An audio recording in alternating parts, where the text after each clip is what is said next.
Hi welcome back to my channel Shilpa's home. ಇವತ್ತು chicken pickle ಹೇಗೆ ಮಾಡೋದು ಅಂತ ನೋಡೋಣ. ಚಿಕನ್ ಪಿಕಲ್ ಬೇಕಾಗಿರೋ ಐಟಮ್ಸ್ನ ಫಸ್ಟ್ ಡ್ರೈ ಫ್ರೈ ಮಾಡ್ಕೋಬೇಕು. ಧನಿಯಾ, ಚಕ್ಕೆ, ಲವಂಗ, ಏಲಕ್ಕಿ ಒಂದು ಹಾಕ್ಕೊಂಡಿದ್ದೀನಿ. 1/2 ಟೇಬಲ್ ಸ್ಪೂನ್ ಜೀರಿಗೆ, ಒಂದು 1/4 ಟೇಬಲ್ ಸ್ಪೂನ್ ಬೇಡ, ಒಂದು 10-15 ಕಾಳು ಮೆಂತ್ಯ ಹಾಕ್ಕೊಳ್ಳಿ. ಸಾಸಿವೆ ಒಂದು 1/2 ಟೇಬಲ್ ಸ್ಪೂನ್ ಹಾಕ್ಕೊಳ್ಳಿ. ಇದನ್ನೆಲ್ಲ ಹಾಕ್ಕೊಂಡು ಚೆನ್ನಾಗಿ ಡ್ರೈ ರೋಸ್ಟ್ ಅಂದರೆ ಸ್ವಲ್ಪ ಘಮ ಬರಬೇಕು ಸ್ಮೆಲ್ಲು, ಆಗ ಇಳಿಸ್ಬಿಡಿ. ತುಂಬ ರೋಸ್ಟ್ ಏನು ಮಾಡೋಕ್ಕೆ ಹೋಗ್ಬೇಡಿ. ಇಳಿಸ್ಬಿಟ್ಟು ಫೈನ್ ಬೇಡ, ಸ್ವಲ್ಪ ತರಿಯಾಗಿ ಪೇಸ್ಟ್ ಮಾಡ್ಕೊಂಡು ಸೈಡ್ಗೆ ಇಟ್ಕೊಳ್ಳಿ. ಆಮೇಲೆ ಶುಂಠಿ ಬೆಳ್ಳುಳ್ಳಿನೂ ಪೇಸ್ಟ್ ಮಾಡಿ ಸೈಡಲ್ಲಿ ಇಟ್ಕೊಂಡಿರಿ. ಈಗ ಪ್ಯಾನ್ ಇಟ್ಕೊಳ್ಳಿ. ಪ್ಯಾನ್ಗೆ ಆಯಿಲ್ ಹಾಕ್ಕೊಂಡು ನಾನು ಸಣ್ಣದಾಗಿ ಕಟ್ ಮಾಡ್ಕೊಂಡಿರೋ ಚಿಕನ್ನ ಆಯಿಲ್ ಹಾಕ್ಕೊಂಡಿರ್ತೀವಲ್ಲ ಅದರೊಳಗೆ ಹಾಕಿ ನೀರು ಹಾಕದೆ ಫ್ರೈ ಮಾಡ್ತಾಯಿದ್ದೀನಿ. ನೀರು ಹಾಕಬಾರ್ದು, ಚಿಕನ್ನಲ್ಲಿರೋ ನೀರೆಲ್ಲ ಹೊರಗೆ ಬಂದುಬಿಡುತ್ತೆ. ಆ ನೀರು ಹಿಂಗೋಗೋವರೆಗೂ ಚೆನ್ನಾಗಿ ಫ್ರೈ ಮಾಡಿ. ನೋಡಿ, ಹೊರಗೆ ಬಂದಿದೆ ವಾಟರು.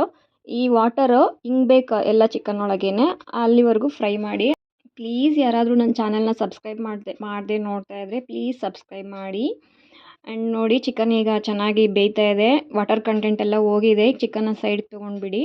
ಹಾಗೆ ಇನ್ನೊಂದು ಪ್ಯಾನ್ ಇಟ್ಕೊಂಡು ಅದರಲ್ಲಿ ಆಯಿಲ್ ಹಾಕ್ಕೊಂಡು ಆಯಿಲ್ ಫ್ರೈ ಮಾಡ್ಕೋಬೇಕು. ಈಗ ಚಿಕನ್ನ ಆಯಿಲ್ ಫ್ರೈ ಮಾಡ್ತಾ ಮಧ್ಯೆ ನೀವು ಮುಟ್ಟಿ ನೋಡಬೇಕು ಚಿಕನ್ ಪೀಸ್ನ. ಅದು ಬೆಂದಿದೆ ಅನಿಸಿದಾಗ ತೆಗೆದುಬಿಡಬೇಕು, ಇಲ್ಲ ಅಂದರೆ ಕಲ್ ಥರ ಆಗಿಬಿಡುತ್ತೆ ಚಿಕನ್ ಪೀಸ್, ಚೆನ್ನಾಗಿರಲ್ಲ ತಿನ್ನೋಕ್ಕೆ.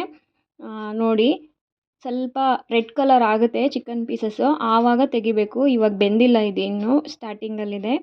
ಆಗ ತೆಗೆದು ಸೈಡ್ಗೆ ಇಟ್ಕೋಬೇಕು. ಇದನ್ನು ನನ್ನ ಚಾನಲ್ನ ಯಾರಾದರೂ ಫಸ್ಟ್ ಟೈಮ್ ನೋಡ್ತಾ ಇದ್ದರೆ ಪ್ಲೀಸ್ ಸಬ್ಸ್ಕ್ರೈಬ್ ಮಾಡ್ಕೊಳ್ಳಿ. ಈ ಚಿಕನ್ ಎಲ್ಲ ನೋಡಿ ಇನ್ನೂ ರೆಡ್ ಆಗಿಲ್ಲ, ಇನ್ನೂ ಸ್ವಲ್ಪ ಬೇಯಿಸ್ಬೇಕು. ಇದನ್ನು ಇನ್ನೂ ಫ್ರೈ ಮಾಡಬೇಕು. ನಾನು ಮಾಡ್ತಾಯಿದ್ದೀನಿ.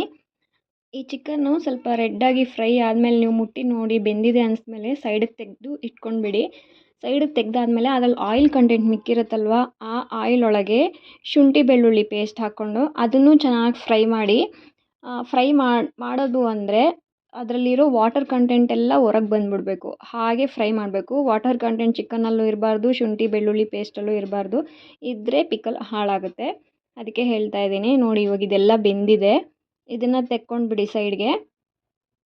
ತೆಕ್ಕೊಂಡು ಈಗ ನೋಡಿ, ನಾನು ಶುಂಠಿ ಬೆಳ್ಳುಳ್ಳಿ ಪೇಸ್ಟ್ ಆ್ಯಡ್ ಮಾಡ್ತಾಯಿದ್ದೀನಿ. ಇದನ್ನು ಚೆನ್ನಾಗಿ ಫ್ರೈ ಮಾಡ್ಕೊಳ್ಳಿ. ಇದನ್ನು ಚೆನ್ನಾಗಿ ಫ್ರೈ ಆದಮೇಲೆ ನಾವು ಸೈಡ್ಗೆ ಇಟ್ಕೊಂಡಿರೋ ಚಿಕನ್ ಪೀಸಸ್ನು ಇದರಲ್ಲೇ ಹಾಕ್ಕೊಂಡ್ಬಿಡಿ. ಇದನ್ನು ಸ್ವಲ್ಪ ಒಂದು 5 ಮಿನಿಟ್ಸ್ ಫ್ರೈ ಮಾಡ್ಕೊಳ್ಳಿ. ಇದಕ್ಕೆ ಉಪ್ಪು ಮತ್ತು ಖಾರ, ಉಪ್ಪು ಖಾರ ಸ್ವಲ್ಪ ಜಾಸ್ತಿ ಇರಲಿ. ಜಾಸ್ತಿ ಅಂದರೆ ತುಂಬ ಜಾಸ್ತಿ ಬೇಡ. ಅದು ಕ್ವಾಂಟಿಟಿ ಎಷ್ಟು ಮಾಡ್ತಾಯಿದ್ದೀವಿ ಅದಕ್ಕೆ ಎಷ್ಟು ರಿಕ್ವೈರ್ ಆಗುತ್ತೋ ಅಷ್ಟು. ಉಪ್ಪಿನಕಾಯಿ ಅಲ್ವಾ, ಆ ಥರ ಅಲ್ವಾ, ಉಪ್ಪಿನಕಾಯಿ ಅಂತ ಮಾಡ್ತಾರದಲ್ವ, ಸ್ವಲ್ಪ ಜಾಸ್ತಿನೇ ಹಾಕ್ಕೊಂಡಿರಿ. ಉಪ್ಪು ಖಾರ ಸ್ವಲ್ಪ ಜಾಸ್ತಿ ಇದ್ರೇ ಚೆನ್ನಾಗಿರುತ್ತೆ. ಈಗ ಪೌಡ್ರ್ ಮಾಡಿ ಇಟ್ಕೊಂಡಿದ್ವಲ್ಲ ಸ್ಟಾರ್ಟಿಂಗಲ್ಲೂ, ಅದನ್ನು ಹಾಕ್ಕೊಂಡು ಚೆನ್ನಾಗಿ ಫ್ರೈ ಮಾಡಿ. ಸಿಮ್ಮಲ್ಲಿ ಇಟ್ಕೊಂಡು ಫ್ರೈ ಮಾಡಿ, ಇಲ್ಲಾಂದರೆ ಸೀದೋಗುತ್ತೆ. ಇದು ಪೌಡರ್ಸ್ ಅಲ್ವಾ, ಅದಕ್ಕೆ ಸೀದೋಗುತ್ತೆ. ಈಗ ನನಗೆ ಆಯಿಲ್ ಸಾಕಾಗಿಲ್ಲ ಅನ್ನಿಸ್ತು, ನಾನು ಕಾಯಿಸಿರೋ ಆಯಿಲ್ನ ಹಾಕ್ಕೊಳ್ತಾ ಇದ್ದೀನಿ. ಇಲ್ಲಿ ಹಸಿ ಆಯಿಲ್ ಹಾಕ್ಕೋಬಾರ್ದು, ಕಾಯಿಸಿರೋ ಆಯಿಲ್ನೇ ಹಾಕ್ಕೋಬೇಕು. ಸ್ಟವ್ ಆಫ್ ಮಾಡಿ 5 ಮಿನಿಟ್ಸ್ ಆದಮೇಲೆ ಲೆಮನ್ ಜ್ಯೂಸ್ ಸ್ವಲ್ಪ ಆ್ಯಡ್ ಮಾಡಿಕೊಂಡು ಮಿಕ್ಸ್ ಮಾಡಿ ಇಟ್ಕೊಳ್ಳಿ. ಒಂದು 24 ಅವರ್ಸು ಗ್ಲಾಸ್ ಜಾರಲ್ಲಿ ಇಟ್ಬಿಟ್ಟು ಸೈಡಲ್ಲಿ ಇಟ್ಬಿಡಿ, ಟಚ್ ಮಾಡೋಕ್ಕೆ ಹೋಗ್ಬಿಡಿ. 24 ಅವರ್ಸ್ ಆದಮೇಲೆ ಬಿಸಿ ರೈಸ್ಗೆ ಪಿಕಲ್ ಹಾಕ್ಕೊಂಡು ತಿಂತಾಯಿದ್ರೆ ವಾವ್, ಸೂಪರಾಗಿ ಅನಿಸುತ್ತೆ. ಸೂಪರಾಗಿ ಬಂದಿತ್ತು ಟೇಸ್ಟ್ ಮಾತ್ರ. ಒಂದು ಸರಿ ಟ್ರೈ ಮಾಡಿ ನೋಡಿ. ಸಿಗೋಣ ನೆಕ್ಸ್ಟ್ ವಿಡಿಯೋದಲ್ಲಿ. ಬಾಯ್, ಟೇಕ್ ಕೇರ್.